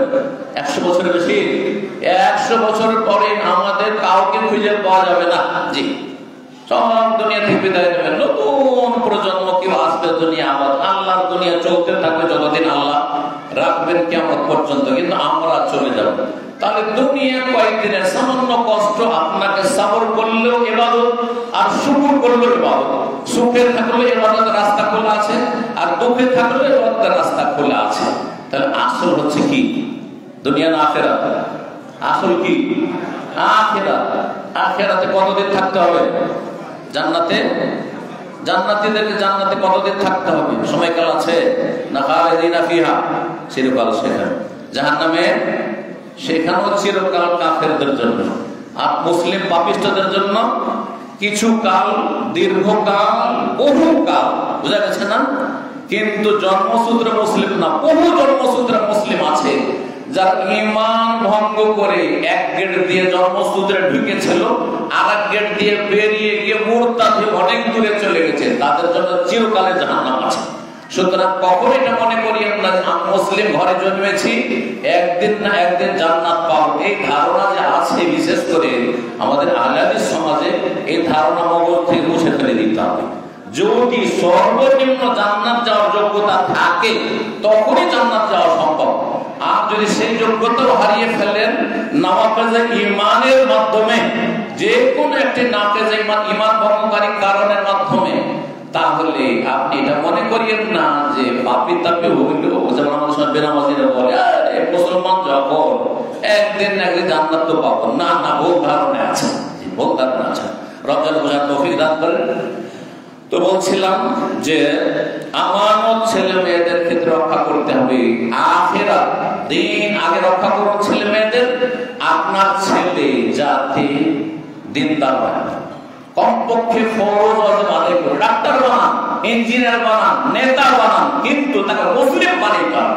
মুসলিম বানাইতে হলে সেই আকীদা মানহাজের বানাইতে হবে, জঙ্গি বানাইলে হবে না, আর শিথিলপন্থী সেকুলার বানাইলে হবে না, আর আপনাকে বেনামাজি বানাইলে হবে না। আমার ছেলে ডাক্তার হয়েছে, নামাজ পড়ে, ও পড়ে, কি বলছে, পড়ে, মানে মাঝে মধ্যে কখনো মন চেয়ে নিলে পড়ে, জুম্মা জুম্মা একটা করে জুম্মা পড়ে না। না, এই দিয়ে কাজ হবে না। আগে মুসলিম বানান, আগে 5 ওয়াক্ত নামাজি বানান, তারপরে দুনিয়ার একবার আকাশে উঠিয়ে দেন, কোনো অসুবিধা নেই। এই জন্য নবী সাল্লাল্লাহু আলাইহি ওয়াসাল্লাম দোয়া রয়েছে, আল্লাহুম্মা আসলিহ লানা দীনানা আল্লাযী হুয়া ইসমাতু আমরিনা ওয়া আসলিহ লানা দুনিয়ানা আল্লাতী ফিহা মাআশনা, দুনিয়া একবার, ওয়া আসলিহ লানা আখিরাতানা আল্লাতী ফিহা মাআদুনা। যদিও বহু বচন বললাম, হাদিসে এক বচন আছে, কিন্তু হাদিসে ওয়াহিদের জায়গায় আছে। তো আখিরাতের কথা কয়বার বলা হয়েছে? 2 বার, মানে দিন আর আখিরাত, তাহলে 2 বার হয়ে গেল। আর দুনিয়ার ক্ষেত্রে একবার শুধু বলা হয়েছে। তাহলে দুনিয়া নিচে থাকবে, দুনিয়া মানে নিচে, দুনিয়া মানে তুচ্ছ, দুনিয়া মানে কাছে, সুতরাং নিচে থাকবে, আর আখিরাত দিন আপনার উপরে থাকবে। এটা বুঝার আল্লাহ রাব্বুল আলামিন তৌফিক দান করেন।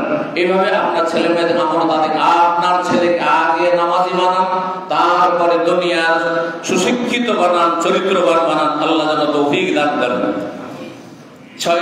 6 নম্বরে যে বিষয়টি বলবো সেটা হচ্ছে বাইতুল মাল।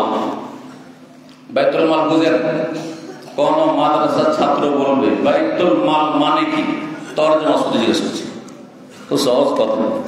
আমি কিছু কিছু পরীক্ষা করে আমার শ্রোতা ভাইদের বা ছাত্র ভাইদের,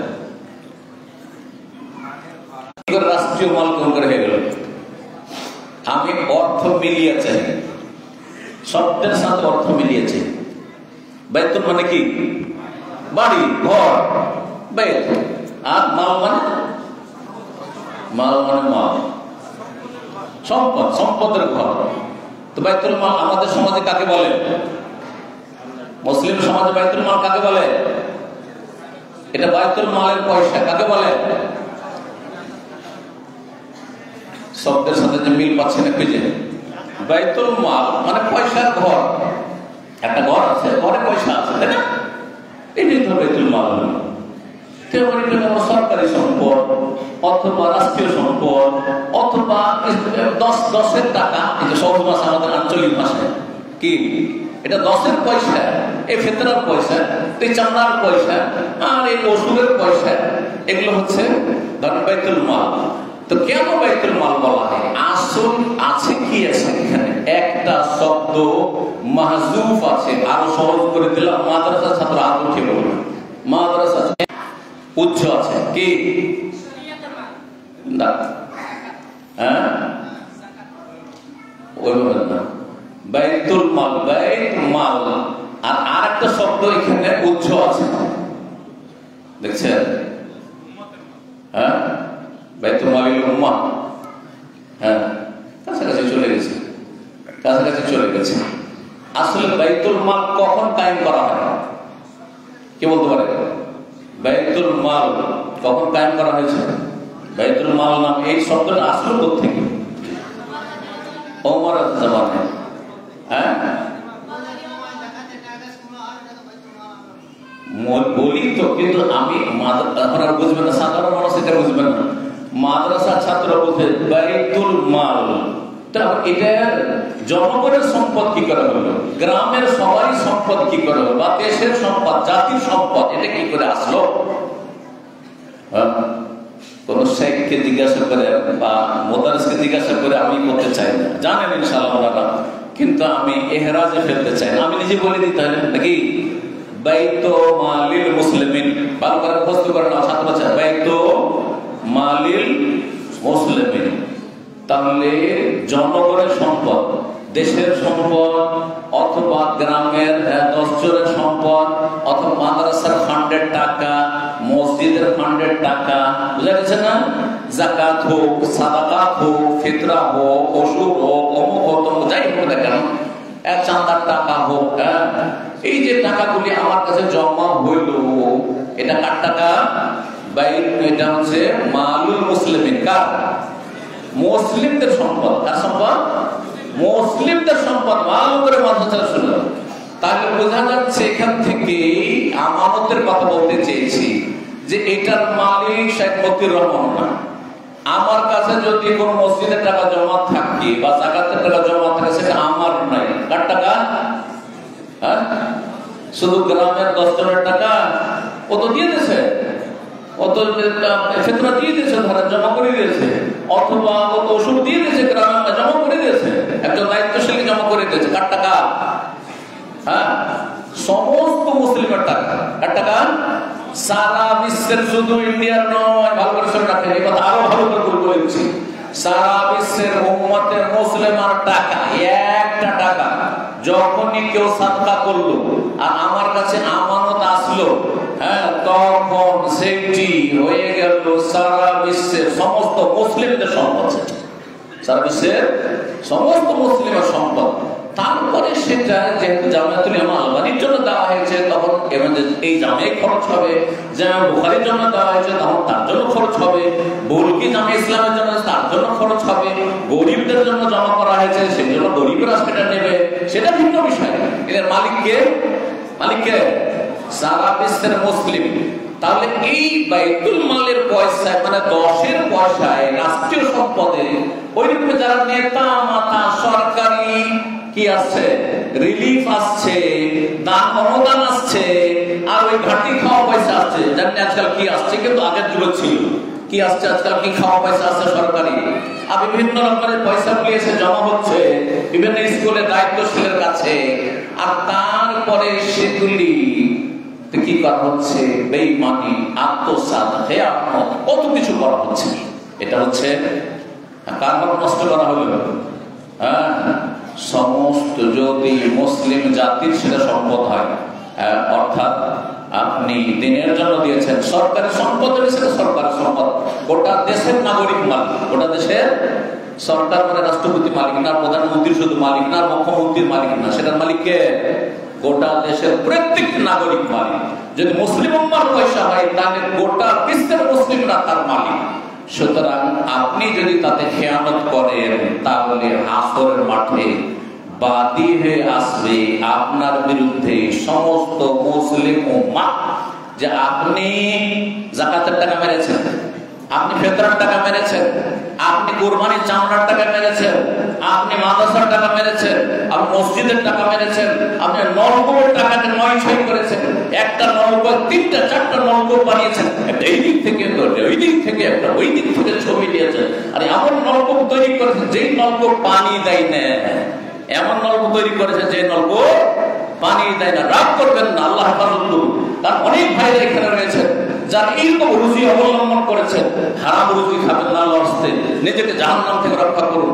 ওয়াত্তাকুন নারাল্লাতী উইদ্দাতিল কাফিরিন, আসলে জাহান্নাম কাফেরদের জন্য তৈরি করা হয়েছে, সেই জাহান্নামে কেন যেতে চাইছেন? আল্লাহর হস্তে জান্নাতে বাঁচার চেষ্টা করুন। সুতরাং আমানতে খেয়ানত করবে তো মালিল মুসলিমিন। সেই দিন আপনার কাছে আমার কাছে টাকা থাকবে না, পয়সাও থাকবে না, আর জনবলও কাজে আসবে না, আর মাস্তানরাও কাজে আসবে না, আমার ছেলে মেয়েও আমার কাজে আসবে না, যাদের জন্য হারাম খেয়েছিলাম, হারাম উপার্জন করেছিলাম, টাকা পয়সা বেইমানি করেছিলাম। কি কাজে আসবে সেদিন? নেকি কাজে আসবে। যদি হক মেরে যান, এক একজনের হক মারেন, একজনের টাকা মেরেছেন, একজনকে নেকি দিয়ে পেমেন্ট করতে হবে। 2 জন 10 জন 20 জন হইলে তাদের নেকি দিয়ে পেমেন্ট করতে হবে।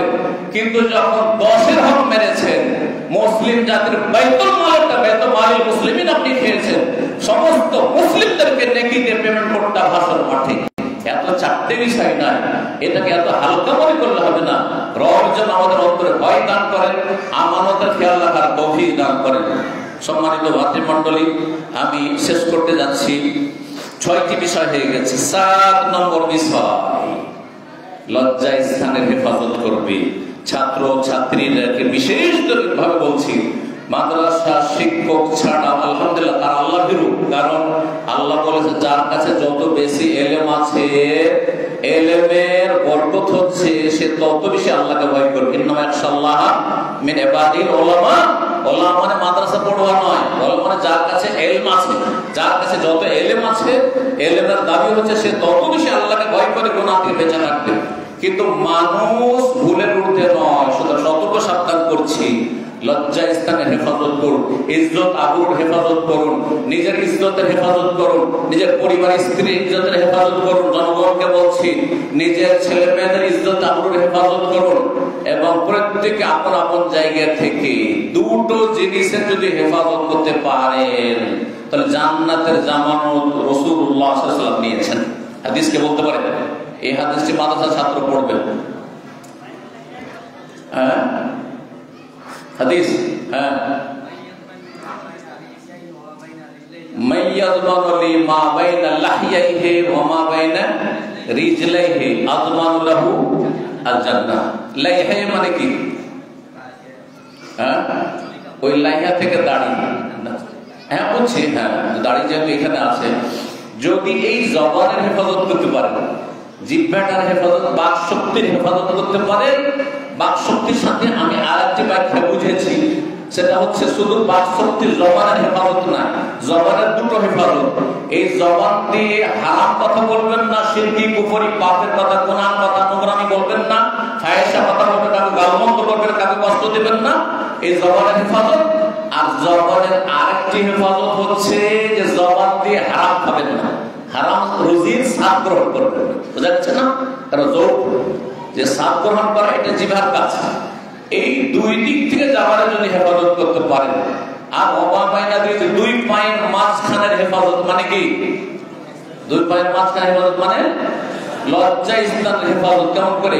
জুব্বা দিয়ে, কাপড় দিয়ে, শুধু আল খাল্লা দিয়ে, নামটা শেরওয়ানি দিয়ে, কি দিয়ে? পায়জামা দিয়ে হবে না, লুঙ্গি দিয়ে হবে না, কি দিয়ে হেফাজত করতে হবে? কে বলবে? কেমন করে 2 পায়ের মাঝখানের হেফাজত করবেন? যে বলবে হাত তুলবেন। কেউ নাই মনে হচ্ছে? আরে বাবা তোমার, হ্যাঁ, কি থেকে? বেহায়া থেকে, বেহায়া থেকে বাঁচলো। আর হ্যাঁ, জেনা ব্যভিচার থেকে, আর কিছু নেই। সমকামিতা থেকে, জেনা ব্যভিচার থেকে, সমকামিতা লেওয়াদাত থেকে বাঁচতে হবে, সমকামিতা থেকে বাঁচতে হবে। ধরেন একটা লোক ব্যভিচার থেকে বাঁচলো, কিন্তু সে পুরুষে আসক্ত, সে যুবকে আসক্ত, তাহলে সেই ব্যক্তি আরো নোংরা, নিকৃষ্ট। তার ক্ষেত্রে মহসান গায়ের মহসানের পার্থক্য নেই। যে সুতরাং এটা বললে হবে না শুধু যে জেনা থেকে সে হেফাজত করলো, ব্যভিচার জেনা থেকে বেঁচে থাকবে, লাওয়াদাত থেকে বেঁচে থাকবে, অশ্লীলতা যে কোনো ফাহিশা থেকে বেঁচে থাকবে, এমনকি হস্তমৈথুন থেকে বেঁচে থাকবে। কারণ যুবক ছেলেরা যেহেতু লেখাপড়া করেছে মাদ্রাসায়, অনেকে এই যৌবনের তাড়নায় আর যৌন ক্ষুধার তাড়নায় নিজেকে কন্ট্রোলে রাখতে পারে না, আর বদ অভ্যাস হয়ে গেছে, যার ফলে সে অভ্যাসের গোলাম হয়ে নিজের নাফসের গোলামি করা শুরু করেছে। ওয়াল্লাযীনা লিফুরুজিহিম হাফিজুন ইল্লা আলা আজওয়াজিহিম আও মা মালাকাত আইমানুহুম। আল্লাহ স্ত্রীর কথা বলেছেন, আল্লাহ এই কথা বলেননি যে বিয়ে করতে পারছো না, স্ত্রী নেই, সুতরাং হস্তমৈথুনের রাস্তা খুঁজে না, হস্তমৈথুন করলে আর সেটা করে যদি গুনাহ থেকে বাঁচতে পারো সেটাও চলবে বলেছেন নাকি? বড় নবী সাহেব কি বলেছেন? হয় পারলে বিয়ে করো, আর না পারলে কি করো? না পারলে ওমাল্লাম ইয়াস্তাতি ফালাইহি বিসওম, সিয়াম পালন করো, সোমবারে রোজা রাখো, বৃহস্পতিবার রোজা রাখো, মাসে 3টা করে রোজা রাখো। ওতেও হচ্ছে না, দাউদ আলাইহিস সালামের রোজা রাখো, স্বর্গ উঠে ইয়াসুমা ইয়ামান ইফতারি, একদিন রোজা রাখো, একদিন ইফতার করো, পানাহার করো, কিন্তু তার মধ্যে তাআব্বুদ আসতে হবে, ইবাদতও থাকবে, মন মানসিকতা ভালো থাকবে, ঈমানও তাজা হবে, আর শরীরও কন্ট্রোল, শারীরিক অবস্থা কন্ট্রোল হবে, জনপ্রদা কন্ট্রোল হবে। আল্লাহ যেন তৌফিক দান করেন।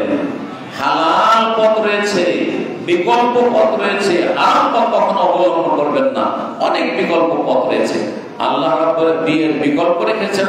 রোজা, কথা না বাড়িয়ে শেষ করতে যাচ্ছি। আল্লাহ যেন হেফাজতের তৌফিক দান করে, সবকিছু জবানের হেফাজত এবং আল্লাহ রাব্বুল আলামিন ইজ্জতের হেফাজত, ইজ্জত আবরুর হেফাজত আল্লাহ যেন তৌফিক দান করেন। আলোচনা 7টি হয়ে গেছে। 8 নম্বর যেটি বলবো সেটি হচ্ছে প্রতিটি অঙ্গ প্রত্যঙ্গের হেফাজত। তার মধ্যে চোখ আর কান। অনেকে কান দিয়ে গান শুনছেন, কোরআন হাদিসের কথা শুনেন না। অনেক ভাইয়েরা, অনেক ছাত্ররা, অনেক শিক্ষক ও কি শুনবে? আনাসিক শুনবে। আনাসিক বুঝেন তো? সঙ্গীত শুনবে, ইসলামী সঙ্গীত, ইসলামী জাগরণ, এগুলো শুনবে। যেই ব্যক্তি শুধু গজল শোনে, নাচ শোনে, এই শোনে, সেই শোনে, জাগরণ শোনে, সঙ্গীত শোনে, ইসলামী গান শোনে। এক লোককে একবার দেখছি, অনেক আগের কথা বলছি, দাওয়াতের ময়দানে, সে কিছু শুনছে এরকম। তো আমি বললাম, কি শুনছেন আপনার? কি শুনছেন? সে কানে লাগিয়ে শুনছে। তো বলছে, আমি ইসলামী সঙ্গীত, ইসলামী গান শুনছি। কার শুনছেন? বলছে যে এই পাকিস্তানের এক মহিলা ছিল, উম্মে হাবিবার গান শুনছি। আউযুবিল্লাহ, আউযুবিল্লাহ। কথা বোঝা গেছে? যেই ব্যক্তি, ভালো করে শোনেন, সালাফরা বলেছেন, ওলামারা বলেন, যেই ব্যক্তি এই ইসলামী সঙ্গীতের নামে এইসব সঙ্গীতে বা শের শায়রিতে কবিতা শোনায়, ছন্দ শোনায় আসক্ত হবে, যাকে ভালো লাগবে, তার অন্তর থেকে কোরআনের মহব্বত বেরিয়ে যাবে। ওর দ্বারা কোরআন তেলাওয়াত নসিব হবে না, কোরআন শুনতে ভালো লাগবে না। কোরআন শুনতে যদি ওকে ভালো না লাগে, তো আমার মতো কর্কশ ভাষায় 1 ঘন্টা ধরে ওয়াজ কি করে বা শুনবে? যখন দিনের কথাই শুনবে না, ও হেদায়েতে কি করে নসিব হবে? শুধু ওর পুঁজি হচ্ছে সুর শোনা। যেমন আজকালকার জলসার অবস্থা হচ্ছে, জলসা কি জন্য করা হয়? কিছু কালেকশন করার জন্য, উন্নতি করতে। জলসা কিসের জন্য করা হয়? বছরে একটু বিনোদন লাগবে, একটু মেলা খেলা লাগবে, যাবো, বউ বেটি নিয়ে যাবো, একটু ধুমধাম করে আসবো। জলসা কি জন্য করা হয়?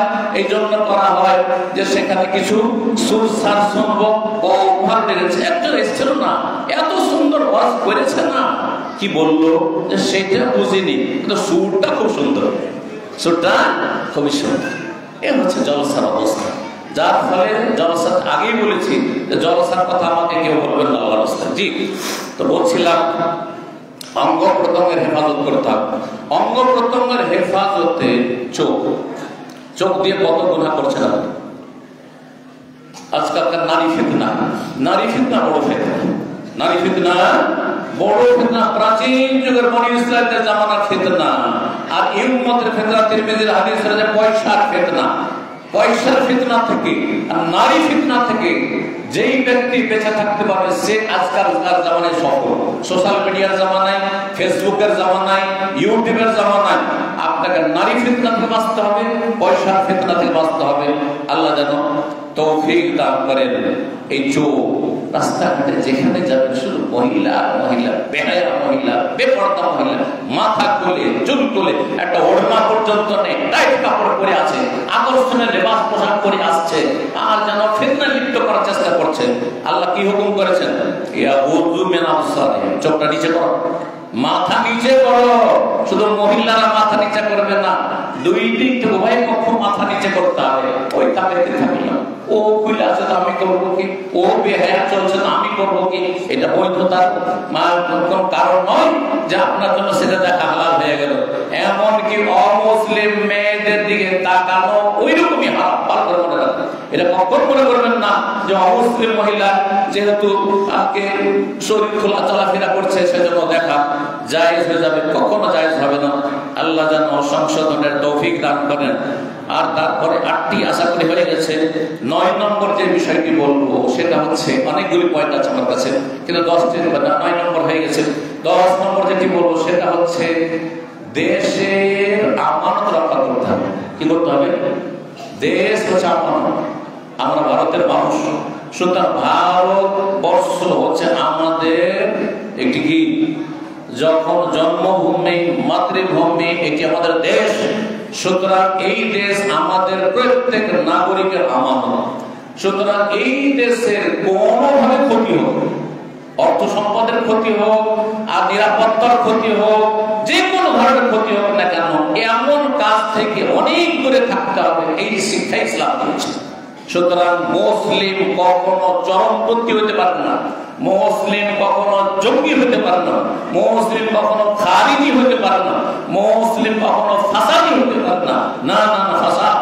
আপনি এখানে যদি এমন কোনো কথা বলেন যেই কথা বললে সেখানে ফাসাদ হতে পারে, তাহলে সেখানে যদি আপনি অপকর্মে লিপ্ত হয়ে যান, নাশকতামূলক কাজে লিপ্ত হয়ে যান, বা যারা নাশকতামূলক কাজ করছে, যারা দেশকে ধ্বংস করার চেষ্টা করছে, দেশের নিরাপত্তাকে শেষ করে দেওয়ার চেষ্টা করছে, তাদের পাশে যদি দাঁড়ান, তাদেরকে যদি সাপোর্ট করেন, তাদের সাথে যদি আপনার যোগসাজ থাকে, তাদের সাথে যদি আপনার চলাফেরা লেনদেন থাকে, তার মানে আপনি দেশের বড় খেয়ানত করছেন, আপনি গাদ্দারি করছেন। আল্লাহ যেন বোঝার তৌফিক দান করেন এবং আল্লাহ রাব্বুল আলামিন যেন আমাদের হেফাজত করেন, আমাদের দেশের হেফাজত করেন, দেশের আমানতকে রক্ষা করার তৌফিক দান করেন এবং দেশের সার্বভৌমত্বকে রক্ষা করার তৌফিক দান করেন এবং দেশকে সমস্ত অনিষ্টকারী অনিষ্ট থেকে আল্লাহ রক্ষা করেন, সমস্ত জালেমের জুলুম থেকে আল্লাহ রক্ষা করেন, ভালো মানুষদেরকে আল্লাহ শক্তিশালী করেন এবং অসহায় লোকদেরকে আল্লাহ যেন দূর করে দেন এবং ভালো মানুষ দিয়ে দেশকে আল্লাহ যেন এগিয়ে নিয়ে যান, আমাদের সকলকে তৌফিক দান করেন। এখানে আমরা আজকের আলোচনা শেষ করছি। জাযাকুমুল্লাহু খাইরান। এবং শেষখানে আবার আপনাদের সকলের শুকরিয়া আদায় করছি এবং এই প্রতিষ্ঠান দেখে এবং এই ছাত্রদেরকে দেখে যে আমি খুশি অনুভব করছি, সেটি আমার ভাষায় আমি প্রকাশ করতে পারবো না।